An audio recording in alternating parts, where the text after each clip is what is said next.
1900. Cleveland, Ohio.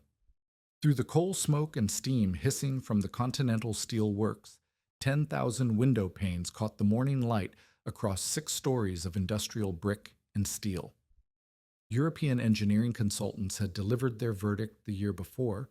Simple single-pane windows would crack under the temperature swings, rot from the soot, and fail within 20 years in such harsh conditions. The future belonged to sealed units, double panes, inert gas fills, modern spacer technology. But American window manufacturer Jack Miller had installed something different.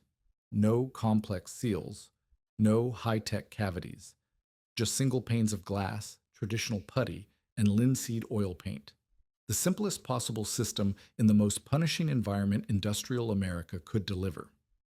By 1920, those primitive windows were still crystal clear, while the first sealed units were already showing their age. Sometimes the oldest solution is the most revolutionary one.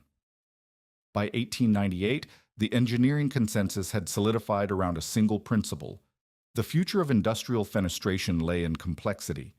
Across Pittsburgh's smoky valleys and Cleveland's steel corridors, factory designers trained in German polytechnic schools and Viennese academies preached the gospel of sealed glazing systems. Double panes separated by precise air gaps, inert gas fills to eliminate convection, hermetically sealed edge spacers manufactured to tolerances measured in thousandths of an inch. These innovations, they insisted, would deliver superior thermal performance while eliminating the endless cycle of putty renewal and paint maintenance that plagued traditional single-pane installations. The mathematics appeared irrefutable. Dr. Elijah von Stein, whose consulting firm had designed window systems for factories from Buffalo to Detroit, could recite the calculations from memory. A properly sealed double-pane unit reduced heat transfer by 40 to 60% compared to single glazing. The elimination of air infiltration around loose putty beads would cut heating costs dramatically. Most compelling of all, these advanced systems promised decades of maintenance-free operation, a revolutionary concept for industrial building owners accustomed to annual glazing repairs. Yet in the cramped offices of Miller Window and Glazing Company on Pittsburgh's South Side, Jack Miller harbored a fundamentally different philosophy. While his competitors chased the latest European innovations, Miller had spent 20 years studying failure patterns in American industrial environments. He had crawled through foundries where temperatures swung from sub-zero winter nights to furnace-heated summers exceeding 160 degrees Fahrenheit. He had measured the relentless vibration transmitted through steel frame buildings as rolling mills processed tons of metal daily. Most importantly, he had watched sealed glazing systems fail spectacularly when subjected to the thermal cycling and mechanical stress that European laboratories never anticipated.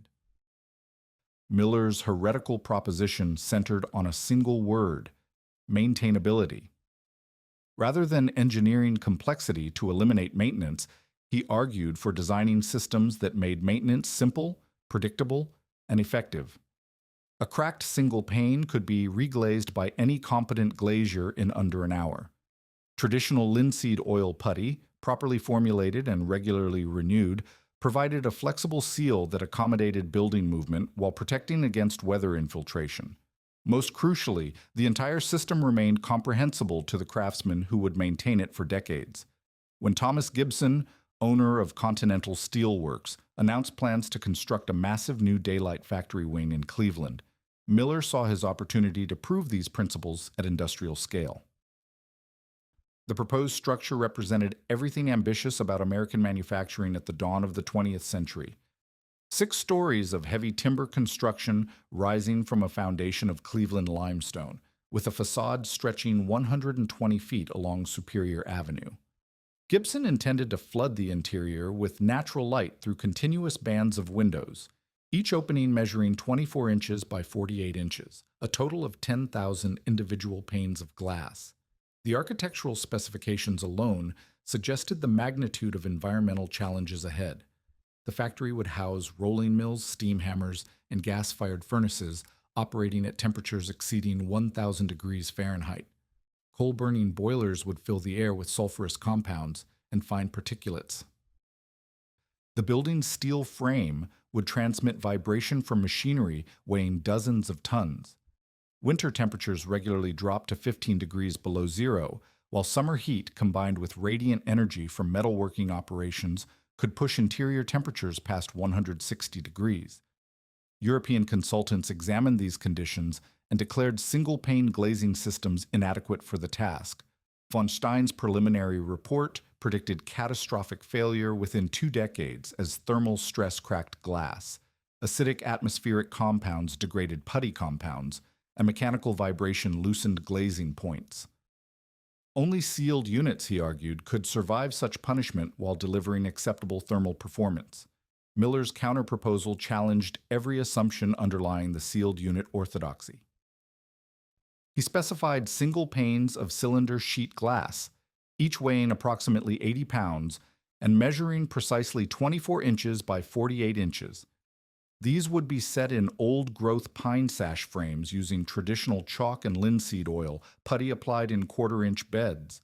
The entire installation would receive multiple coats of boiled linseed oil paint, with maintenance repainting scheduled every 5 to 7 years. Most controversially, Miller estimated the total installation cost at $45,000, significantly less than sealed unit alternatives. The economic argument proved compelling to Gibson, but Miller's true innovation lay in the maintenance philosophy embedded within his specifications. Rather than designing a system intended to operate without intervention, he created a glazing installation that anticipated and accommodated the need for periodic renewal. Putty compounds would be reformulated annually based on atmospheric conditions. Paint schedules would adapt to observed weathering patterns. Individual panes could be replaced without disrupting adjacent glazing. The system embraced maintenance as a feature rather than treating it as a failure mode. By 1900, as Miller's crews began installing the first window units in the Continental Steelworks facade, the broader industry watched with mixture of curiosity and skepticism. The installation proceeded methodically through spring and early summer, with 40 glaziers and 60 apprentices working in rotation to complete the massive fenestration project. Each pane required individual attention, cutting glass to precise dimensions, preparing putty beds, securing glazing points, applying protective coatings. The process embodied everything that European efficiency experts sought to eliminate through factory-sealed manufacturing. Yet by 1905, as the factory entered its 5th year of operation, troubling patterns had emerged. Steam heating bills exceeded projections by 12%, suggesting thermal performance below expectations. Interior lighting proved insufficient during Cleveland's extended winter months, forcing increased reliance on artificial illumination. Most concerning of all, Gibson's accountants had begun receiving proposals from sealed unit manufacturers promising dramatic improvements in both thermal efficiency and long-term durability. The conventional wisdom seemed poised for vindication. Miller's maintainable glazing system had survived its initial installation, but the true test lay ahead in the relentless industrial environment that would either prove or destroy his fundamental thesis about American manufacturing philosophy. Miller's organizational genius revealed itself in the meticulous choreography required to install 10,000 window panes across a 6-story industrial facade. Beginning in April 1900, he divided his workforce into specialized teams that would rotate through the Continental Steelworks construction site over the next 4 months. 40 master glaziers formed the backbone of the operation, each responsible for the precise installation techniques that would determine whether individual panes survived decades of industrial punishment. 60 apprentices supported the masters, learning the craft while handling the endless succession of preparatory tasks that kept the installation moving forward. The glass itself arrived weekly from Pittsburgh Glassworks in carefully padded railcars, each pane cut from cylinder sheet using methods perfected over centuries of European craftsmanship. The manufacturing process began with skilled glass blowers creating large cylinders of molten glass, which were then cut lengthwise, reheated, and flattened into sheets. This technique produced glass with slight variations in thickness and optical quality that machine-made plate glass would later eliminate. But Miller understood that these minor imperfections actually contributed to the material's durability under thermal stress. Samuel Watkins, Miller's senior glazier foreman, established the installation rhythm that would carry the project through its 4-month timeline. Each morning began before dawn with inspection of the previous day's work, checking for overnight settling in the building frame that might have stressed newly installed glazing. By 6 in the morning, apprentices had prepared the day's supply of putty, mixing chalk powder with boiled linseed oil in proportions that Watkins had refined through 2 decades of industrial glazing experience. The consistency required precise judgment. Too wet, and the putty would slump under the weight of 80-pound glass panes. Too dry, and it would fail to form the weather-tight seal essential for long-term performance. The installation process itself demanded methodical attention to details that sealed unit manufacturers would later attempt to eliminate through factory precision. Each sash opening received a 1/4-inch bed of fresh putty, carefully smoothed to ensure uniform contact with the incoming glass pane. Glaziers positioned each sheet using wooden handling blocks to prevent direct finger contact that could introduce stress concentrations. Once seated, the glass was secured with triangular glazing points driven into the sash frame at precise intervals. Too few points risked wind load failure. Too many created stress concentrations that could crack the glass during thermal cycling. The critical innovation lay in Miller's approach to the glazing bead, the final putty layer that sealed the exterior interface between glass and frame. Rather than applying this bead immediately after glass installation, Miller's crews waited 24 hours for the bedding putty to cure and the glass to settle into its final position. This patience allowed the system to accommodate the inevitable movement that occurred as the building frame adjusted to loading and the glass responded to its first thermal cycles. Only then did glaziers apply the exterior bead using a technique that created a slight crown to shed water while maintaining enough flexibility to absorb building movement.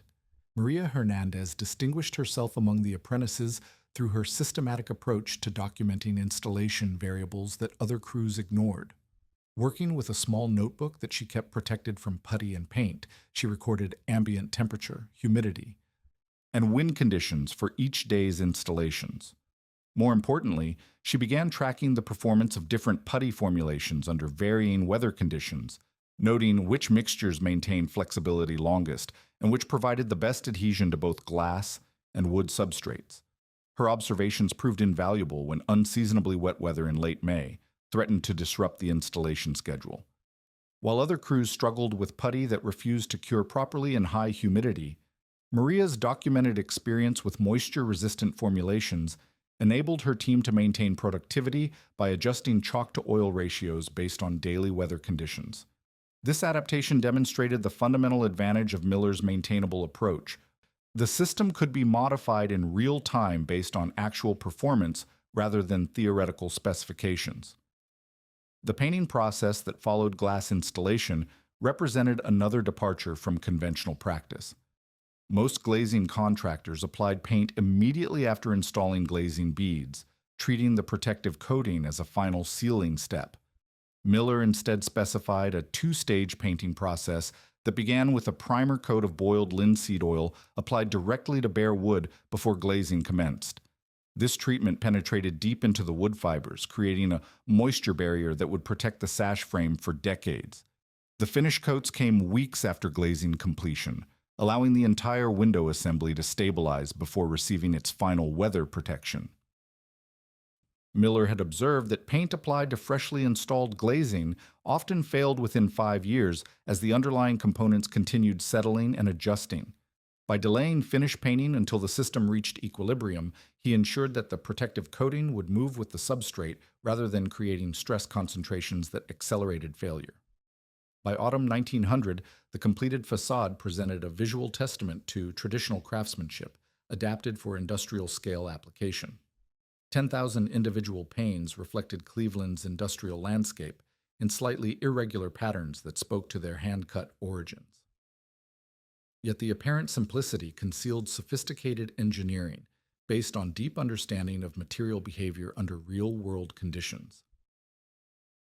The economic validation arrived gradually but decisively. Thomas Gibson's accounting department tracked building operating costs with the precision that successful manufacturing demanded, and the data revealed patterns that contradicted European predictions about single-pane thermal performance. While heating bills had indeed increased compared to theoretical calculations for sealed units, the actual costs remained within acceptable ranges for industrial applications where internal heat sources provided significant baseline warming. More importantly, the lighting benefits proved transformative. The large window area and high optical quality of single-pane installations reduced artificial lighting requirements by 30% compared to the old wing. In an era when electric lighting represented a significant operational expense, this reduction translated to measurable cost savings that accumulated monthly throughout the building's operational life. By 1910, Gibson's decade of operational experience validated Miller's fundamental thesis. The annual maintenance budget of approximately $500 covered all glazing repairs, putty renewal, and repainting requirements. No major component replacements had been necessary, and the system's performance had actually improved as initial installation stresses settled and the maintenance routines matured. The total 10-year cost of ownership stood at approximately $50,000, barely above the original installation cost and far below the projected expense of sealed unit alternatives. By 1912, the Continental Steel Works fenestration system had endured 12 years of punishment that would have destroyed conventional glazing installations within half that time. The factory's interior environment had evolved into something approaching industrial hell. Rolling mills generated vibrations that registered on seismographs blocks away, while furnace operations pushed interior temperatures to 180 degrees Fahrenheit during summer heat waves. Coal-fired boilers pumped sulfurous compounds and metallic particulates into air so corrosive that unprotected steel components showed visible deterioration within months. Yet Maria Hernandez's meticulous daily inspections revealed a maintenance record that defied every prediction European consultants had offered. Her notebook, now expanded to multiple volumes, documented the performance of every individual pane across the 6-story facade. Of the original 10,000 glass installations, only 27 had required complete removal and replacement, typically due to impact damage from flying slag or equipment mishaps rather than systematic degradation.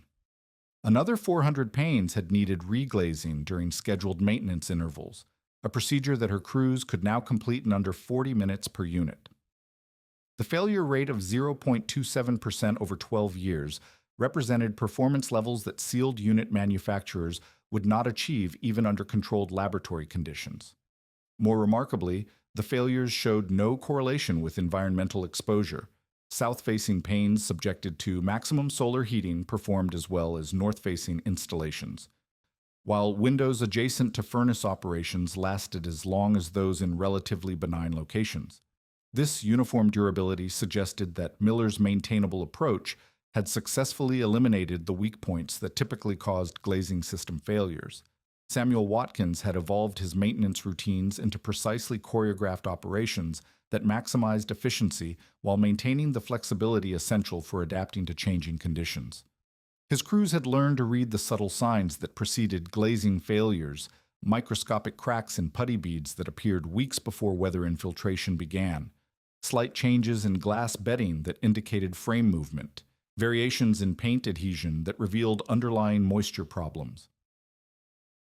This diagnostic capability enabled preventive maintenance that addressed problems before they affected building performance. The economic validation proved equally compelling. Thomas Gibson's accountants had compiled detailed cost analyses that quantified every aspect of the glazing system's lifecycle performance. The original installation cost of $45,000 remained the largest single expenditure in 12 years of operation. Annual maintenance averaging $500 had totaled exactly $5,000 through 1912, bringing total ownership costs to $50,000. No major component replacements had been necessary, and Gibson's engineering staff projected that the existing installation could continue operating for decades with only routine maintenance. The comparison with sealed unit alternatives grew more favorable each year as early installations in other factories began showing signs of premature failure. Dr. von Stein's consulting firm had installed double-pane systems in 3 comparable facilities during the same period, and all 3 were reporting edge seal failures that caused fogging between glass panes. Repair costs for these sealed units often exceeded the original installation expense because individual unit replacement required specialized manufacturing and custom fitting. More troubling, the failures appeared to accelerate over time as thermal cycling degraded sealant materials and structural movement stressed rigid mounting systems. Gibson's production managers had documented benefits extending far beyond simple cost calculations. The large window area and superior optical clarity of single-pane installations continued providing natural illumination that reduced electric lighting costs by 30% compared to conventional industrial buildings. Worker productivity measurements showed statistically significant improvements in areas with extensive natural lighting, while employee satisfaction surveys consistently rated the bright, airy factory environment as a major employment advantage. Yet success bred complacency, and by 1914, subtle signs of system degradation had begun appearing that Miller's maintenance protocols were not adequately addressing. The relentless assault of industrial atmospheric pollution was taking its toll on putty compounds and paint films in ways that standard maintenance schedules had not anticipated. Sash frames exposed to the most severe environmental conditions were showing microscopic signs of deterioration that would soon compromise their structural integrity. The crisis arrived with devastating suddenness on November 15, 1915. A late-season storm system brought sustained winds of 50 miles per hour, with gusts reaching 70 miles per hour across the Cleveland Industrial District. The Continental Steel Works building had weathered similar storms in previous years without significant glazing damage, but 15 years of continuous environmental exposure had subtly weakened critical components throughout the facade system. The failure began in the fourth-floor south-facing section, where sash frames had been subjected to the most severe combination of temperature cycling and atmospheric attack. Frames weakened by acid etching and UV degradation could no longer maintain their dimensional stability under wind loads. As wood components warped beyond their design tolerances, glazing points loosened, and putty beads developed stress concentrations that propagated into full cracks within hours of the storm's passage. By the time Watkins completed his post-storm inspection 3 days later, the extent of the damage had become clear. 150 panes had developed cracks ranging from hairline stress fractures to complete through-thickness failures. More seriously, approximately 300 sash assemblies showed hairline failures in their glazing beads that would allow air and water infiltration until repairs were completed. The immediate production impact proved devastating. Cold drafts disrupted furnace operations while water infiltration threatened sensitive equipment throughout the affected areas. Gibson's accounting department calculated production losses at $3,000 per month until repairs could restore the building envelope to acceptable performance levels. The repair work itself would require skilled glaziers working through Cleveland's harsh winter months, adding weather-related complications to an already complex restoration project. Most troubling of all, the failure pattern suggested that other sections of the facade might be approaching similar vulnerability as environmental degradation continued its relentless advance. Dr. von Stein's consulting firm seized upon the crisis as vindication of their original predictions about single-pane glazing inadequacy. Their emergency report to Gibson recommended immediate replacement of the entire facade with modern sealed units featuring hermetic edge seals, inert gas fills, and thermally broken frames. The consulting engineers argued that 15 years of operational experience had proven the fundamental impossibility of maintaining traditional glazing systems under industrial conditions, regardless of maintenance quality or frequency. The demoralization spread rapidly through Miller's workforce as newspaper accounts portrayed the storm damage as evidence of obsolete construction methods. Skilled glaziers who had taken pride in their craftsmanship began questioning whether their traditional techniques could compete with factory-manufactured sealed units. Gibson himself wavered under pressure from his board of directors, who saw the production losses as justification for modernizing the entire facility regardless of cost. The maintainable glazing philosophy that had seemed so promising now faced its ultimate test in the harsh crucible of economic reality and engineering pragmatism. Miller's response to the crisis revealed the methodical engineering mindset that had driven his original glazing philosophy. Rather than accepting the conventional diagnosis of system obsolescence, He organized a comprehensive failure analysis that would examine every component and process involved in the facade's 15-year operational history. Working with Maria Hernandez and Samuel Watkins, he established a systematic investigation protocol that treated the storm damage not as vindication of sealed unit superiority, but as valuable data about the limits and failure modes of maintainable glazing systems. The investigation began with precise measurements of sash frame deformation throughout the building. Using dial indicators capable of detecting movement to thousandths of an inch, Hernandez's inspection teams documented frame warping patterns that revealed the underlying cause of glazing point failure. Frames exposed to the most severe environmental conditions had warped by as much as 3/16 of an inch over their 40-inch spans, far exceeding the tolerance that traditional glazing methods could accommodate. More importantly, the warping had occurred gradually over years of thermal cycling, meaning that the storm had merely triggered failures in systems already compromised by accumulated stress. Watkins's analysis of the maintenance records revealed equally troubling patterns. Budget constraints imposed during the economic uncertainty of 1913 and 14 had stretched the repainting cycle from 5 years to 8 years in many building sections. This seemingly minor extension had allowed atmospheric attack to penetrate protective coatings and begin degrading the underlying wood substrates. The linseed oil paint that had maintained its flexibility and protective qualities under 5-year renewal cycles lost its effectiveness when exposure periods exceeded 7 years in the harsh industrial environment. The putty compound analysis proved most revealing of all. Samples extracted from failed joints showed advanced degradation of the linseed oil binder, with acidic atmospheric compounds having neutralized the alkaline chalk filler that provided the mixture's structural integrity. Under microscopic examination, the putty revealed extensive cracking and porosity that had developed gradually as thermal cycling stressed the degraded material beyond its elastic limits. The failure pattern suggested that traditional putty formulations required modification to survive extended exposure to industrial atmospheric conditions. Miller's response demonstrated the adaptive capacity that distinguished maintainable systems from sealed alternatives. Rather than abandoning the fundamental approach, he developed targeted innovations that addressed each identified failure mode while preserving the essential maintainability that made the system economically viable. His engineering team spent months refining solutions that would restore system performance while providing greater resilience against future environmental challenges. The paint innovation represented Miller's most significant technical breakthrough. By incorporating white pigments into boiled linseed oil formulations, he created coatings that reflected solar radiation rather than absorbing it as heat. Laboratory testing confirmed that white pigmented surfaces remained 15 degrees Fahrenheit, cooler than traditional brown or green industrial paints, reducing thermal stress on both sash frames and glazing compounds. The reflective coating also enhanced interior lighting by increasing the amount of natural illumination that penetrated the building, providing additional operational benefits beyond system durability. The putty compound reformulation required months of experimentation to optimize performance under industrial conditions.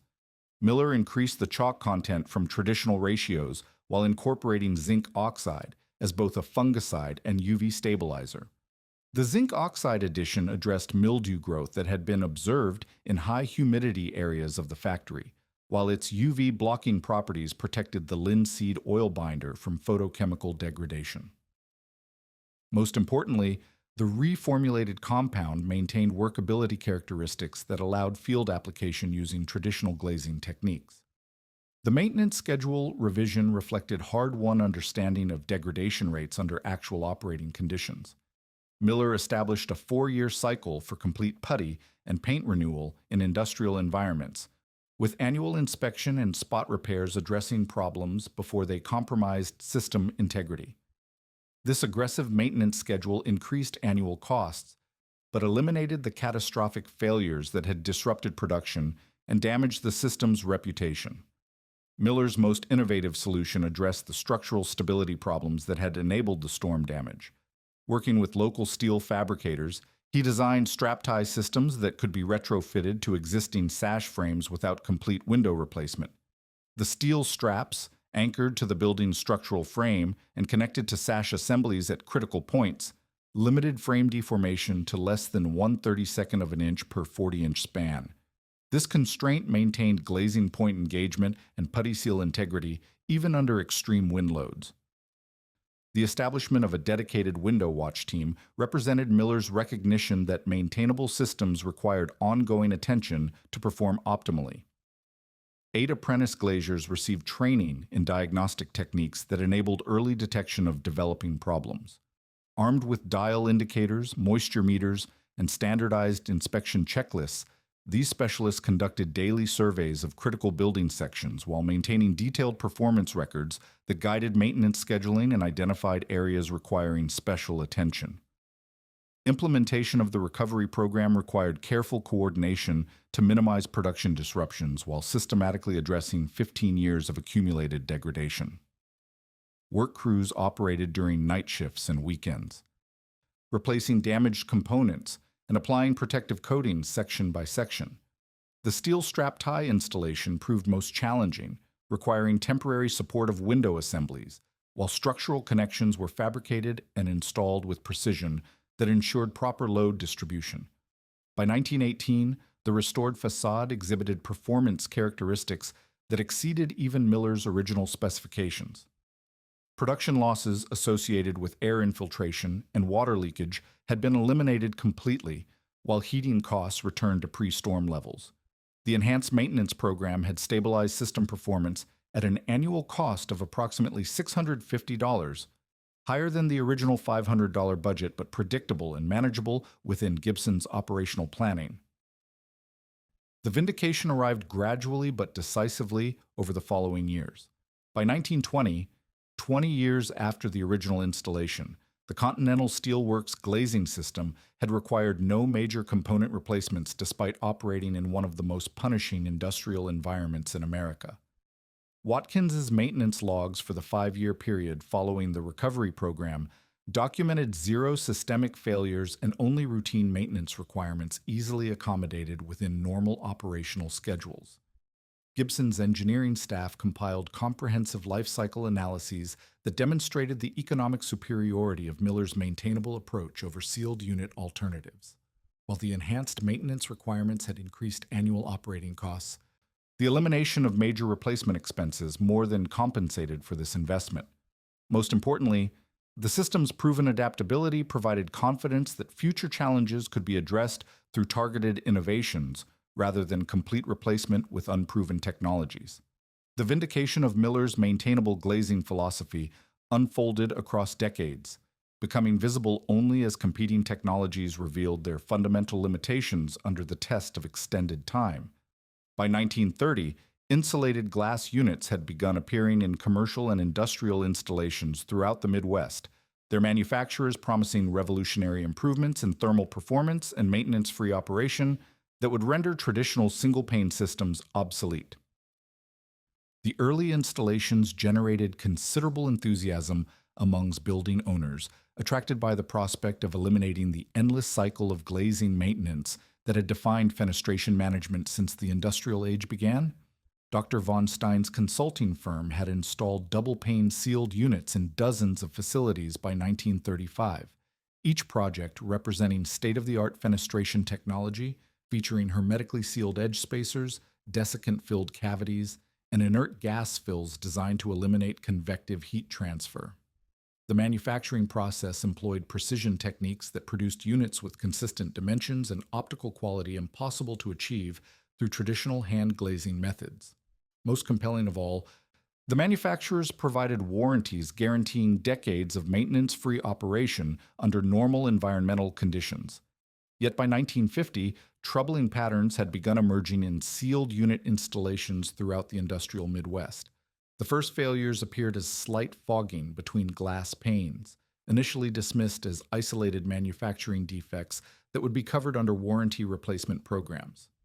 However, the fogging incidents increased in frequency and severity as installations aged, suggesting systematic degradation rather than random manufacturing flaws. Building owners who had invested heavily in sealed unit technology found themselves facing expensive replacement programs barely 20 years after installation. Maria Hernandez, now serving as Chief Maintenance Supervisor for the Continental Steel Works Complex, maintained detailed performance records that documented the stark contrast between glazing technologies. Her systematic data collection had evolved into the most comprehensive fenestration performance database in American industry, tracking not only the original Miller installations, but also sealed unit retrofits in adjacent buildings and comparable facilities throughout Cleveland's industrial district. The patterns revealed by her analysis challenged every assumption underlying modern glazing technology.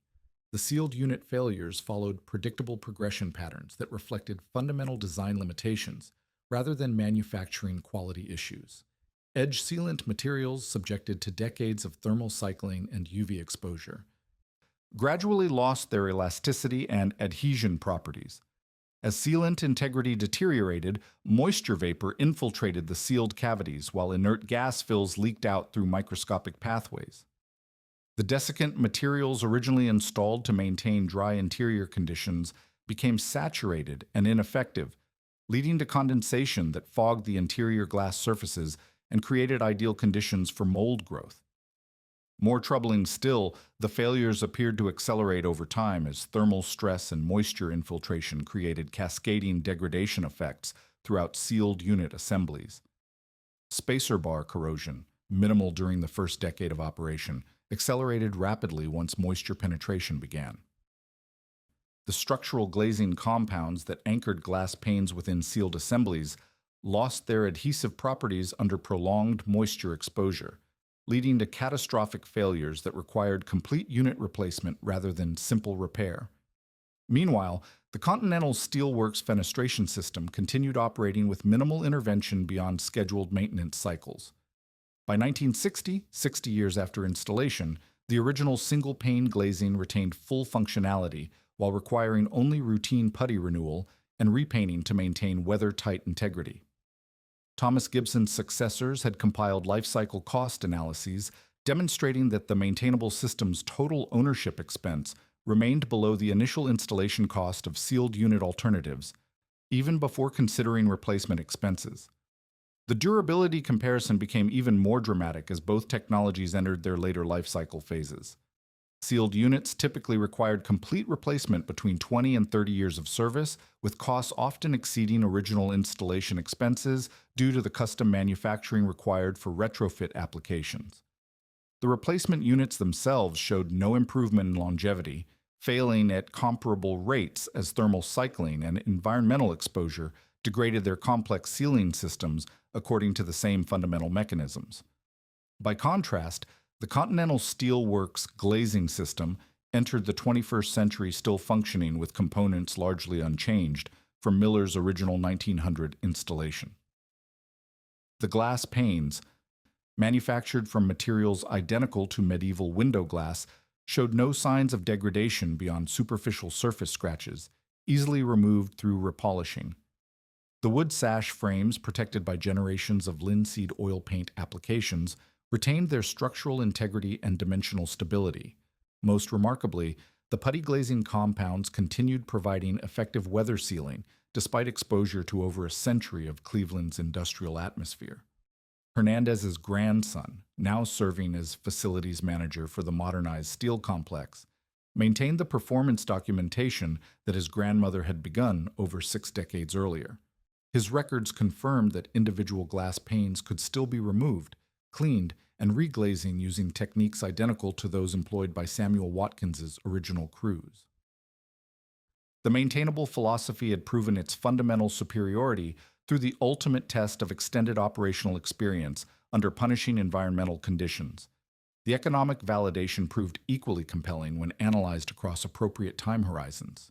The original Miller installation had required approximately $90,000 in maintenance expenditures over its 100-year operational life, bringing total life cycle costs to $135,000. Comparable sealed unit systems required complete replacement every 25 years at costs averaging $60,000 per replacement cycle, resulting in total life cycle expenses exceeding $300,000 over the same operational period. More importantly, The failure mechanisms revealed fundamental philosophical differences between maintainable and sealed approaches to engineering design. Miller's system embraced the reality of material degradation and environmental attack by designing components that could be renewed, repaired, and replaced using readily available materials and traditional craft techniques. Sealed units attempted to eliminate maintenance requirements by creating hermetically sealed assemblies that functioned perfectly until they failed catastrophically, requiring specialized manufacturing and custom installation for replacement. The technical analysis revealed that complexity itself had become the primary failure mode in modern glazing systems. Every additional component, edge spacers, desiccants, inert gas fills, structural glazing compounds, represented another potential failure point that could compromise entire assemblies. Miller's deliberately simple approach eliminated these vulnerability points by using only materials and techniques that had proven their durability over centuries of architectural application. The Continental Steelworks glazing system had become a monument to American industrial pragmatism, demonstrating that sometimes the most advanced engineering solution involves resisting the temptation to innovate beyond necessity. Miller's fundamental insight that maintainability trumps complexity and long-term performance had proven itself through the uncompromising test of industrial operation extending across more than a century of continuous service.